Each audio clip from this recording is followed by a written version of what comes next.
자, 잠언 9장. 자, 우리 똑같은 말을 반복합니다. 3절부터 나오는 요 높은 곳에 앉아 있는 요 여종. 이 높은 곳은 어떤 높은 곳입니까? 10절의 높은 곳이다. 10절의 높은 곳이다. 주님을 경외하는 높은 곳이죠. 대조법이잖아. 아까 14절에 나오는 이 음탕한 여자의 높은 곳하고 3절에 나오는 이 지혜로운 여자의 높은 곳이 달라, 그죠? 자, 그래서 1절부터 읽겠습니다. 지혜가 자기 집을 짓고 자기의 7 기둥을 깎아 만들며 자기 짐승들을 잡고 자기 포도즙을 섞으며 또 자기 상을 차리고 자기 여종들을 보내었나니 그녀가 도시의 가장 높은 곳들 위에서 외쳐 이르기를 자, 누구든지 단순한 자는 이리로 돌이키라. 회개하라. 회개를 강조합니다. 회개를 강조합니다. 요 16절에 돌이키라는 회개가 아니에요. 16절이 뭡니까? 누구든지 단순한 자는 뭐 16절 이리로 돌이키라. 명철이 부족한 자도 이리로 돌이키라. 17절로 돌이키라 말입니다. 자기 말에 돌이키라. 17절 같아 유혹의 말에 돌이켜서 유혹과 하나가 되라. 이런 돌이킴이죠. 타락시키는 돌이킴이죠. 생각을 바꾸라 이 말이죠. 근데 여기 잠언 9장 4절에 돌이키는 건 회개하라 뜻입니다. 제일 먼저 뭘 외칩니까? 4절. 회개하라를 외치는 자다. 지혜로운 사역자죠. 지혜로운 사역자, 그죠? 자, 4절. 누구든지 단순한 자는 이리로 회개하라. 명철이 부족한 자에게 회개하고 돌아오라. 어디로 돌아와? 5절로 돌아와라. 와서 내 빵을 먹고 내 섞은 포도즙을 마시고 하나님이 베풀어 주신 이 예수 그리스도의 복음의 잔치, 생명의 양식을 먹고 잔치를 먹고 마시라는 뜻이죠. 그 잔치를 먹고 마시면 6절에 뭐가 치료된다. 우준의 영이 치료된다. 그리고 맹철의 길로 가게 된다. 그런데 이제 7절, 8절 보세요. 비웃는 자를 책망하는 자는 자기가 수치를 당하고 사악한 자를 꾸짖는 자는 자기가 흠을 잡히느니라 했어요. 그러니까 이 비웃는 자나 악인들은 책망을 해도 꾸짖어도 돌이킨다 안 돌이킨다? 회개 안 하는 거야. 8절 보세요. 비웃는 자를 책망하지 말라. 그가 너를 미워할까 염려하노라 했습니다. 그러니까 우리가 이제 목사님들이 제일 먼저 해야 될 사역이 뭡니까? 네? 바로 4절처럼 우준의 영에 사로잡힌 자는 다 교회로 오라. 교회로 와서 5절 바로 예수님이 주시는 바로 그 살 찢어서 빵을 예수님이 주시는 피를 예수님의 생명의 양식을 먹고 마시라. 먹고 마셔서 무슨 영과 6절 무슨 영과 이별해라. 우준의 영과 이별해라. 그리고 맹철의 영을 받아라. 그죠? 뭐 해라? 돌이키라. 4절 돌이키라. 회개하라. 그래서 사역자는 제일 먼저 무슨 사역을 한다? 특별히 선지자의 기름 부음 받은 주의 종은 뭘 한다? 책망을 잘하는 거야. 그 다음 8절에 있는 것처럼 꾸짖는 설교를 잘하는 거라. 책망 설교, 꾸짖는 설교, 훈계 설교 이런 걸 잘하는 거라. 그죠? 응?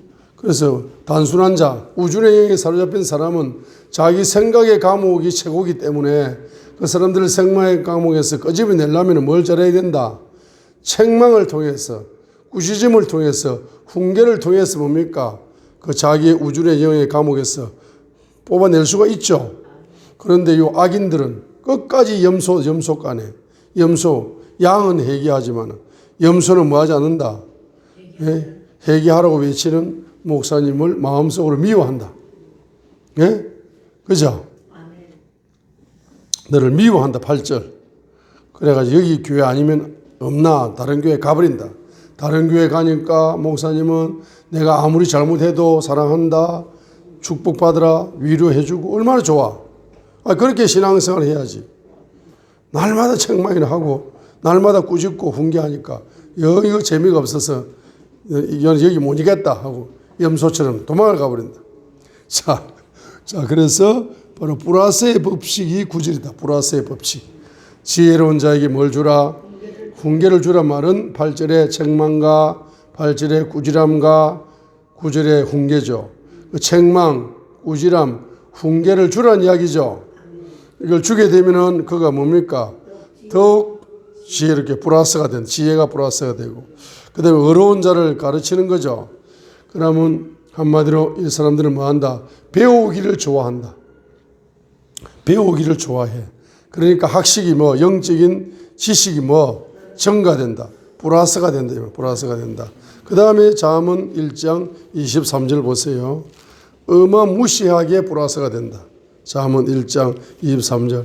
요 책망하면 꾸지점, 훈계가 같이 가야 됩니다.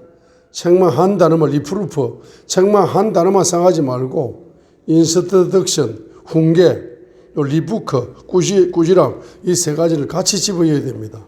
잠언 1장 23절에 그럼 책망을 듣고 회개하라. 꾸지람을 듣고 회개하라. 훈계를 듣고 뭐하라? 회개하라. 그러면 내가 뭘 부어준다? 영을 부어준다. 영을 물 붓듯이 부어주면서 성령님을 물 붓듯이 한량없이 부어주면서 말씀의 계시가 하늘의 별처럼 바다의 모래알처럼 폭포 쏟아시 뭡니까? 나에게 열려오니까 나이가 영적으로 플러스가 된다. 어마어마한 플러스가 되는 거죠. 어마어마한 플러스가. 잠언 9장 9절.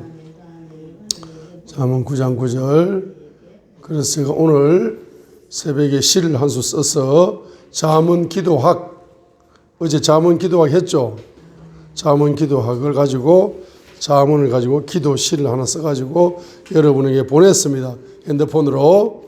그걸 가지고 그냥 그대로 기도하시면 됩니다. 이제 여러분이 잠언에서 기도를 발견해가지고 그것을 일생의 레마 기도 레마. 매일 그 기도하는 겁니다. 그죠? 그렇게 하게 되면 됩니다. 자, 그래서 바로 잠언 9장 9절은 뭐가 플러스가 된다? 영적으로 플러스가 되는 거죠. 그죠? 영적으로 플러스가 되고 마음의 플러스가 됩니다. 그래서 이 여자가 결론적으로 하고 싶은 말은 핵심은 10절과 11절이라. 그죠? 주님을 경외해라. 주님을 경외해야 생명의 길이 열린다. 요걸 지금 이 여자가 사역자거든요. 목사님이거든. 이 목사님이 뭐라고 이야기합니까? 주님을 경외하는 것이 생명이다. 그걸 지금 이야기하는 거죠. 잠언 9장 10절로 11절을 읽겠습니다. 주를 경외하는 것이 지혜의 시작이고 거룩한 것을 아는 것이 명철이다. 나로 말미암아 내 날들이 많게 되며 내 삶의 횟수가 늘어나리라. 장수의 축복이 열린다. 그럼 10절에 핵심은 뭡니까? 주를 경외하는 것이 바로 지혜의 시작이고 주를 경외하는 것이 생명의 셈이다. 잠언 14장 27절 보세요. 주님을 경외하는 것이 생명의 셈이다. 생명의 셈에서 생명의 생수가 폭포수같이 쏟아질 수가 있다. 그걸 지금 주님을 경외해라. 그게 살 길이다. 내 영혼이 생명의 생수를 공급받을 수 있는 살 길이다. 내 영혼이 살 길이다. 잠언 14장 27절에 뭐라 했습니까? 주님을 경외하는 것이 뭐다? 생명의 뭐다? 셈이다. 주님을 경외하는 것이 생명의 셈이다 했어요. 그죠? 그 다음에 잠언 9장 10절 보세요. 주를 경외하는 것이 지혜의 시작이고 생명의 셈이죠.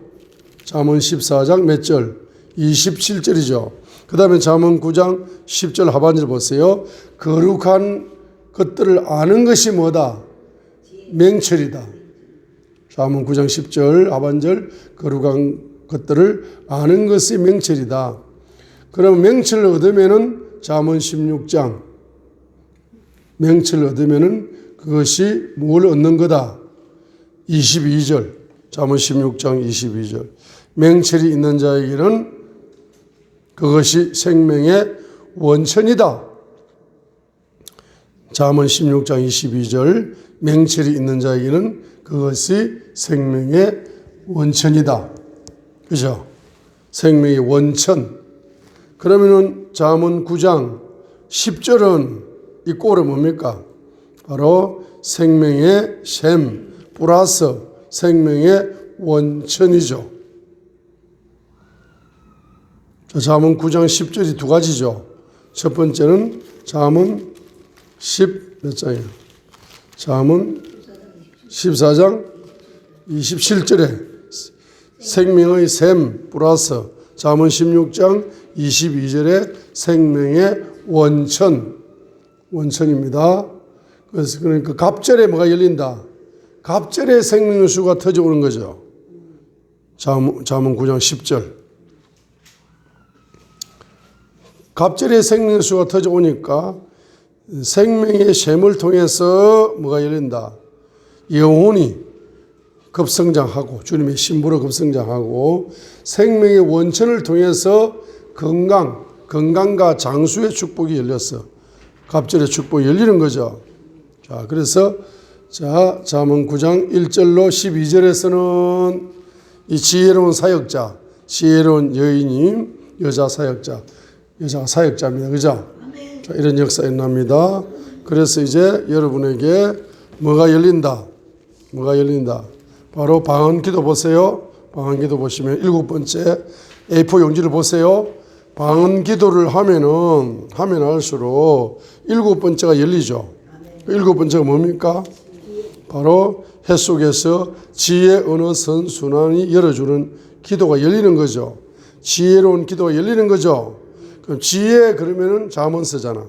잠언서가 통달된다는 이야기입니다. 방언기도를 하시면은 잠언서가 전체 종합적으로 다 통달이 된다는 이야기거든. 오늘 방언기도 열심히 하실래 안 하실래?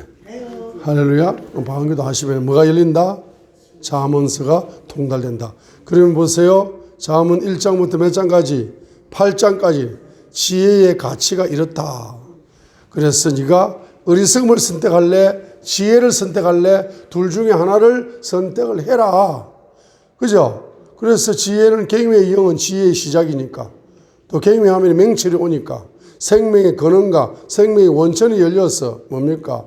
생명의 길을 가게 될 거고 네가 우준한 여자 말을 따라가가지고 우상의 영에 사로잡힌 요 여자 엉뚱한 유혹의 소리 말도 안 되는 소리 이런 소리 세상 소리 이런 말이 좋아가지고 거기 빠졌다가는 너는 지옥의 아래무에도 갈 수 있다. 사망의 길로 간다. 생명의 길로 갈래? 지옥으로 갈래? 사망의 길로 갈래? 둘 중에 하나를 네가 뭐 해라? 선택을 하라까지가 잠언 9장이라. 그러면 잠언 서론의 마침표가 9장이라. 9장. 요약을 한 거라. 1장부터 8장까지를 9장으로 요약을 했던 이야기입니다. 이해가 되시죠? 그럼 이것이 어떻게 열리느냐? 뭘 많이 하니까 열린다? 방언기도를 많이 하니까 열린다. 방언기도를 많이 하면은 바로 뭐가 열린다?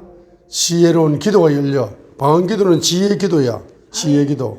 그렇기 때문에 제일 먼저 뭐가 열리겠다? 잠언이 열리겠다. 통달리겠다. 지혜가 통달리겠다. 그럼 잠언이 지혜 쓰지만은 성경책이 하나님의 지혜의 책이죠. 그러니까 성경책이 다 열린다는 이야기라. 그러니까 성령님께서 성경책을 사람이 떡으로만 살 것이 아니고 하나님의 입에서 나오는 모든 말씀으로 산다. 모든 말씀이 창세기부터 계시록까지 66권의 모든 모든 말씀으로 사는 존재죠. 그래서 사도행전 2장에 성령님이 오실 때 바로 방언을 열어줘가지고 그 방언 기도를 하게 되면은 뭐가 열린다? 지혜가 열려. 하나님의 지혜가 열려. 창세기부터 계시록까지 하나님의 입에서 나오는 모든 지혜를 먹고 사는 존재로 만들어 주시기 때문에 방언 기도를 하면은 뭐가 성경이 통달된다는 거라. 이해가 되십니까? 아멘.